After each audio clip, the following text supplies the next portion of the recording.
much for coming to our little show. Glad to have you. So I'd like to start off just briefly a little bit of biographical data. You can correct me if I'm wrong, just a few questions for you that we can field some questions from anyone in the audience. Okay, Ms. Young. Start off. We touched on this earlier.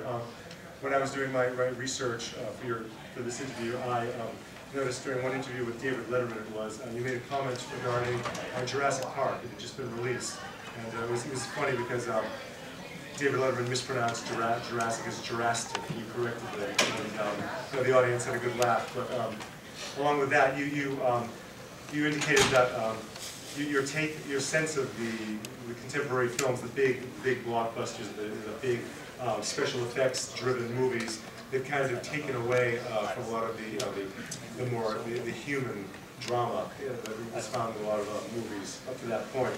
So I don't know if you want to touch on that a little bit. Oh, I think all actors complain about that. Yeah. I don't personally like big, Transformer type movies. You know, they bore me a lot. But obviously some people do. So that they're going to be made, as long as there's an audience for them to be made. Sure. It's interesting though, because you've starred in a couple of genre films. Blade Runner, of course, which is considered by many to be one of, if not the best, contemporary science fiction films, and that cult status and beyond, as well as we spoke briefly about your casting as Vicky Vale in the first Tim Burton Batman movie, and which was very unfortunate that you didn't get to finish the film because you were injured on set, I believe. So maybe you could tell us a little bit about that. Well, let's see. 1988. Oh God. I went over to England to make Batman, and then Tim came up with the idea that he wanted us riding horses, and probably what I should have done was say, no, I'm scared of horses, I don't ride horses. But not wanting to be called difficult, I did it, and then got injured. And I think when I got injured, it might have been a situation where they could have kept me in the film, but I think John Peters probably wanted him basically. There were various different reasons for that, but so I didn't get to do it. And the summer it came out was probably the worst summer ever because it became a huge hit, and I walked around going, oh. But it's not. I mean, it's a disappointment and everything like that, but what doesn't kill you makes you strong, and I feel like I'm one of the stronger actresses out there that has endured a lot and yet still has my heart intact. Certainly. Okay, thank you. Again, your body of work, it's just so, it's very impressive. Stage, film, television. Now, did you begin actually in dancing as well, I believe? Did you start out as a dancer? I went to Interlochen Arts Academy, which is up in Michigan. It's up in Traverse City, near Traverse City. And I went there and graduated in 1978. And this year, my youngest son is now just going into 9th grade at Interlochen Arts Academy. And it was, I moved from California to New York in May.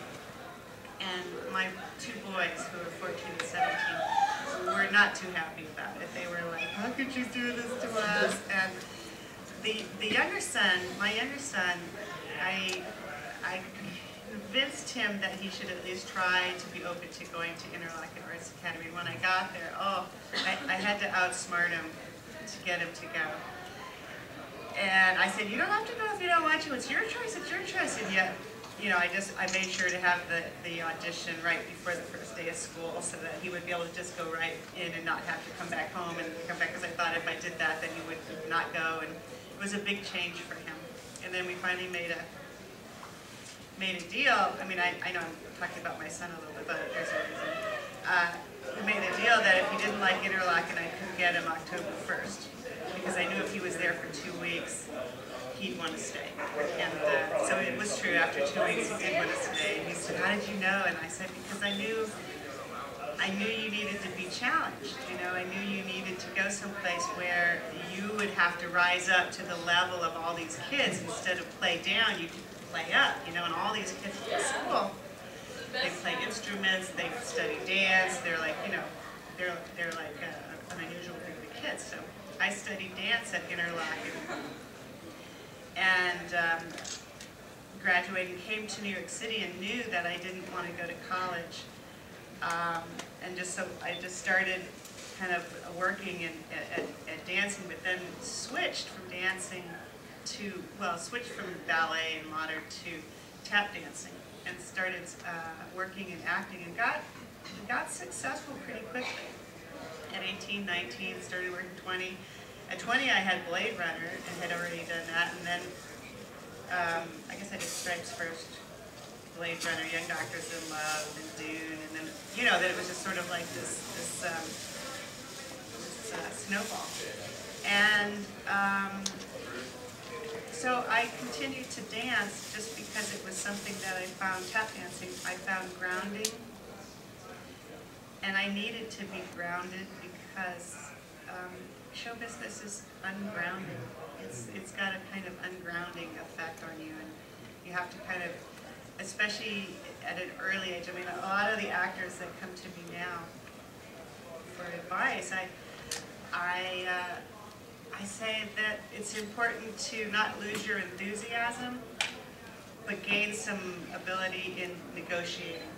You know, like, don't just throw it away, don't just throw it away, like, you know, have some ability to contain yourself and to keep people out as well, because that's what show business was for me. It was like an experience in boundary failure, and that happens a lot to actors in show business. Their boundaries can kind of fly. I can imagine you invest so much into your characters, and you know, your emotions come out, and I can only think that you know, when you invest so much into these characters, that borders kind of blur, and you might it must be rather trying at times. When you're an actor, I think you're emotional. So that's sort of what you bring to your day. It's like you're definitely in your body and you're feeling all of your feelings and everything, and then somebody wants you to say, they go, well, it's show business. You know, it's like, or you'll hear like an agent say to you, you know, this isn't personal, this is business. And I'm like, really? Well, you know, you go make out with James Woods and see how personal you think it is. You know, I mean, see how business you feel like it is. So, you know, you have all of these boundaries that get crossed in acting, you know, and you're supposed to be able to go from boundarylessness to having like really strong boundaries. And I think that's the best advice you can give young actors or any young people in show business, is to sort of point out the bridge between those two things, which is having boundaries and not having boundaries. And it doesn't really just apply now to show business. It's kind of true in society in general, which is our boundaries are being crossed all the time. Our personal freedoms, our boundaries, what we watch on TV. The bar keeps like, I looked at stuff on TV the other day and I thought, this is just like porn without porn, you know? And I didn't understand that nobody's even noticed it. They're like, you know, and I'm just looking at it kind of going, this is just like, and it's worse. You know, it's not getting better, it's getting worse. So that innocence, kids are getting hit with an invasion of their boundaries at an earlier age, you know, and I'm just scratching my head going, what in the hell is going on here? Yeah, I was just the other day thinking about, let's say, social media, for example, just how with the ease that someone just puts themselves out there, and there's no boundaries, and things are different.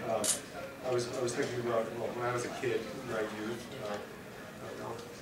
12, 13, if someone brought in a Playboy to school, it was a big thing. Nowadays, though, everything is more extreme. You know, if you're a teenage boy and you're interested in that, you go online, good Lord, it's no holds barred. So even the taboo stuff has gotten more and more extreme. So which kind of, you know, I think maybe reflects a bit what you're saying. yes, socially, but just we're just evolving at such a rapid pace because of, I think, social media. Just everyone's attitude nowadays, it's quite different.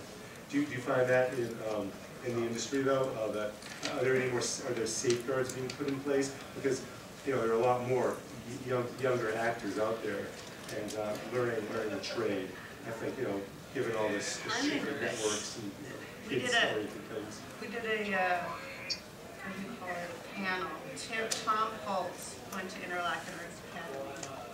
And there was a casting director, Krista, somebody I couldn't remember who was going to meet. And there were 30 students that had come in from Michigan into New York City to do this panel and then do a play.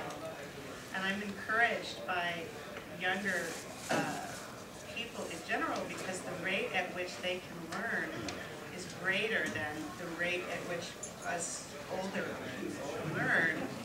And they will be teaching the older people how to survive because the rate at which they can learn is faster, and what they're being asked to learn is increasing. So I actually was encouraged, but my take on it is that all of society, not to get too deep on you too quickly here, but like all of society's structures are falling, are failing, are going to fail, failing, or having had failed. I mean, there's you look at our school system and we're going, why are the kids not excited about learning? It's because that system doesn't allow for it. And yet, when you take a kid out of that system and you put them in something, then naturally they are interested in learning. So the thing is like, what is it about our systems, our school systems, our TV media systems? I mean, what's the problem? What's wrong? And there's clearly something wrong, but none of us can seem to, like, there's so many of us that we can't seem to, agree on anything to actually get it to change. I mean, I don't know if you guys heard that the 20 states applied for secession. Anybody hear that? I heard that. New York did. I mean, have you guys heard of this? Yes. Yeah. There are 20 states in the United States who have applied for secession from the federal government. And yet, do you see it on the news? Rupert Murdoch wants to put controls on the internet because his newspaper business has competition now. He can't compete with the amount of news that you can get on the internet. You can't compete in a regular, old model system. That old model doesn't work anymore. That's my opinion. So the same thing is happening with the porn industry.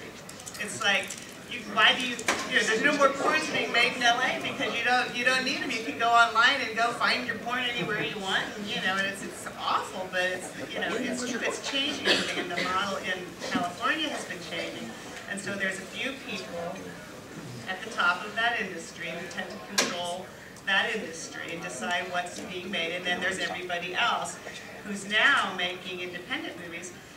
And the adjustment now is that the people who are making movies for not very much money can make them with like the red Excel camera, and they can make them for like little amount of money compared to what it used to cost to make a movie. And the prescription they need in order to do this is they have to have a high quality story in order to make up for the fact that they don't have all of these special effects and they don't have all of these excess budgets. So they're compensating. This younger generation is compensating with more originality, And so in some ways it's not a totally bleak picture, but it's definitely a changing picture. You're not in the same paradigm that we were before, where we're wasting all this money on movies that people actually aren't going to see anyway. I'm seeing evidence where a movie that was supposed to be, a big box office, people are going, and not necessarily making the kind of money it was intended to make. Well, that's the thing. The number of these films, before it was a treat. You have maybe one or two at most of these mega blockbusters a year, and now it's every 2, 3, 4 weeks, especially from May through August, and the blockbuster season. And I think people, their appetites have been whetted, and it's not a novelty anymore. So in some ways, that's a shame, because those films were always something. It was special, but now it's just. Well, did you see Prometheus? No. Oh, yes. Yeah, and I was disappointed. And I love Ridley. And I was like, you know. I mean, I actually walked out of Prometheus. Didn't walk out. I mean, I went to the end, and I thought, here's my thought. I thought, Ridley could have given me Charlize Theron's part, and it would have been a really good thing for me to have done that. But for her, it was like a step down. It was like, Charlize, you don't need to do this movie. You're too good to do this little teeny meaningless part, you know? But he could have given it to me, and it would have been like an absolutely sweet thing to do. People would have gone, oh, Ridley, good job. You know, his fans would have done that. But for some reason, Hollywood just has this ingrown, inbred sort of problem right now where they just don't seem to have any genuine humility. There's just no genuine humility in that environment for the most part with the people that play big. You know, they don't seem to have that, and that's a shame. We see, look at just the media's portrayal of celebrity. They're America's royalty, Hollywood. You know, that's what it's like. Some, a small group of them, you know, like a small group of them. Yes, sure. You know. Yeah. And I think even that's kind of wearing thin on a certain level because what's necessary, I mean, in my view of it, Hollywood needs to take a lot more responsibility for its stewardship of ideas and of concerns in our society. You know, instead of, it needs to be more responsible. It needs to take more responsibility in putting those positive images out there because there is a massive overload of like The Walking Dead and zombie and this and that. And I mean, that's fine, but the saturation, as far as I'm concerned, is just, it's like enough already. You know what I mean? Like, let's get back to some stories that, you know, that uplift. Anything that garners any kind of success is done to death. Yeah, how many zombie films are in the works, or zombie comics, zombie this and that, in the past few years. Oh, I probably shouldn't say that at this type of convention.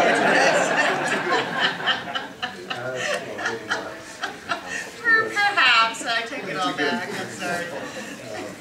One thing, switching gears a little, one performance of yours that I would like to have seen very much, Tender is the Night. Oh, yeah, and that was a miniseries for the BBC and Showtime. Okay, is that available? I have no idea. You don't know, okay. And do you find that, I like to ask our guests what they enjoy more, if they have a preference, theater, stage work versus television versus film. And then oftentimes they say, you know, they enjoy different aspects of each. I don't know if you had a preferred medium. My preference is to be wanted. It doesn't really matter because I'm flexible. So I mean, I think Betty Davis said it. It's like you take the best offer that you have at any time, and that's what you do. And some people get better offers than others, and you just do the best that you can with it. As Tender as the Night was airing, like four months ago, and my sons and I were sitting around and it came on, and I said, oh boys, look, I did this when I was like almost your, you know, like I was a lot younger, and we were watching it, and we were howling with laughter because the way I am in that show is like really weird. I have this strange little voice where I'm going, I don't know how I did it. I don't know what I did in that thing. I was just looking at it, and we were howling so hard because I looked really silly. I have a quote regarding your performance. The most successful acting career by Young gives a full-bodied, fully felt performance as Christine, who never allows anything to spill over the edges. Her self-containment here is impressive, and that you found yourself as an actress with that part. Rediscovering her is, again, one of the definite pleasures of this little movie. Which one was that? Tender as the Night? Yeah, somebody's from the Sacramento paper. Yeah, but yeah, thanks. So I was wondering, yeah, so again, it doesn't matter what medium, just as long as it's a worthwhile part. Just to be wanted. To be wanted, right, right. Just another question from me, and then I can take some questions for everyone. In the 80s, you worked with a couple of the most prominent actors, Michael Douglas in Wall Street, Kevin Costner in No Way Out. Any interesting anecdotes regarding those films or working with those two guys? They're good guys. Consummate professionals. Yeah, in particular Michael. Yeah. Michael's been doing it a long time, and he's very polite. I think he was a little withdrawn during Wall Street because Oliver was beating up on him, but I guess that was the plan all along in Oliver's mind to get a good performance out of him, and that's sort of how it goes sometimes.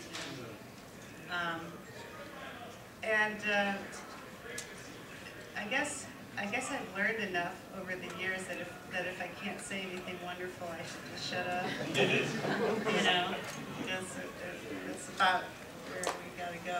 Okay. Point taken. So, would anyone like to ask any questions? You worked with some of the greatest directors in American film history, Ridley Scott, David Lynch. You mentioned there's nothing good to say, you won't say anything. But what was your impression at the start of production of those two directors for Ridley and Julie? I love Ridley. Yeah. Ridley was great to me. He made a lot of enemies that had nothing to do with me. He irritated the crew quite a bit. And I think he was frustrated. It was his first American movie, and he refused to be able to look in a lens. He was even able to operate, the camera in London. Because of all the unions, he was not allowed to do any of that, and I think he found that very frustrating. He was super nice to me. He didn't intentionally isolate me, so, and I was kind of unaware of that at the time, although I would sneak around. Like I ended up sort of bribing the ADs to sort of let me out of my little box when I wasn't needed. And there was a lot of waiting on that movie. I mean, a tremendous amount of waiting, which is not really the case nowadays. You don't wait very much on movies now. You get a lot done. You do 30 scenes in a day. I mean, I worked on a soap opera and we did 80 pages a day, and that's how fast we worked. You know what I mean? But that's not what Blade Runner was like. That was just painstakingly slow, where you wait. I always considered Ridley to be like a little genius, he's like a little genius, but he's also a little spoiled. He's been very spoiled, and he's gotten, and it makes sense. I mean, when you get to do great stuff, I'm a little spoiled. I got to do something great with him, and I guess went on for a lot of years thinking that was how everything should be, until I learned that there were different levels of what you got to do in show business, and you have to make your peace with that. You don't always get to do Blade Runner every year. So I think that that's why I can forgive Ridley for Prometheus. It's like how old is he now? 75, 70 something. You know what I mean? And he's a painter, and so I mean, he's doing what he's doing, and he's doing it the best that he can under the circumstances. And he now has to work with digital. I mean, Prometheus is a computer-generated image for the most part, and that it can't even compare to Blade Runner, in my opinion. Because the organic quality of Blade Runner, we nailed that out. You know what I mean? I mean, we did it the old-fashioned way. David Lynch, I really like David also, and he's very creative. His son, Austin, also went to Interlochen Arts Academy, and apparently Demi and Bruce sent their kids there too, although I didn't realize that before I sent my kid there. David seems to have found, when I met David, he was meditating, and he's written that book, Big Fish. The Big Idea, but it's about meditation, and it's a little book. And he was a meditator then. That's when we all sort of started.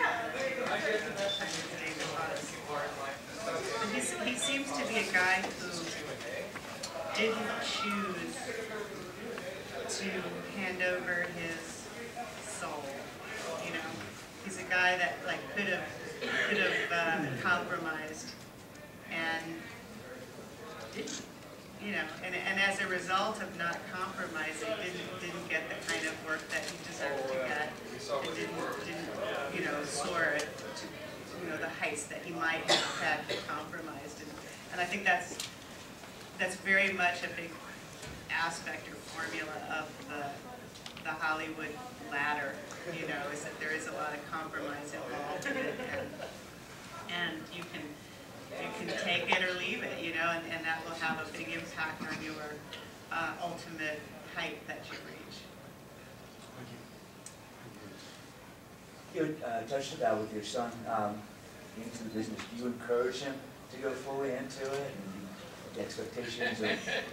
I encourage them to be enthusiastic, because that to me is the most important thing. I don't really encourage them to stay away from show business or to go into show business. I just encourage them to be enthusiastic about it and not to let anybody steal your enthusiasm, because my own experience, having been kind of like unfairly treated and labeled and, you know, just all these kinds of things, it's like I was guilty of allowing an environment like show business to steal my enthusiasm, you know, because I was incorrectly looking at it from what I imagined other people were thinking.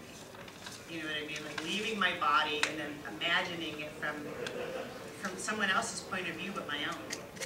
So I had to return to what I really thought, and that was hard. I couldn't find it for a lot of years. I mean, I think early success played a part in that. It's like, you know, being spoiled played a part in it, you know, and then getting treated poorly and it being very upsetting to me played a part in it, and then trying to, you know, create my own life, you know, in the midst of feeling like I was in a fishbowl and being judged and being looked at or being spoken about in a derogatory fashion. I mean, none of that went well. And also having my own personality of being kind of honest and open and sort of, you know, straightforward.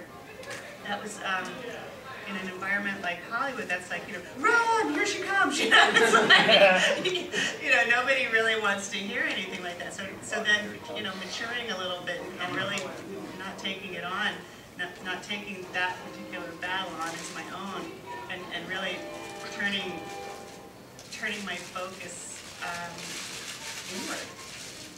You know, that's what I teach my kids, is to really, it's like, hey, forget what they think.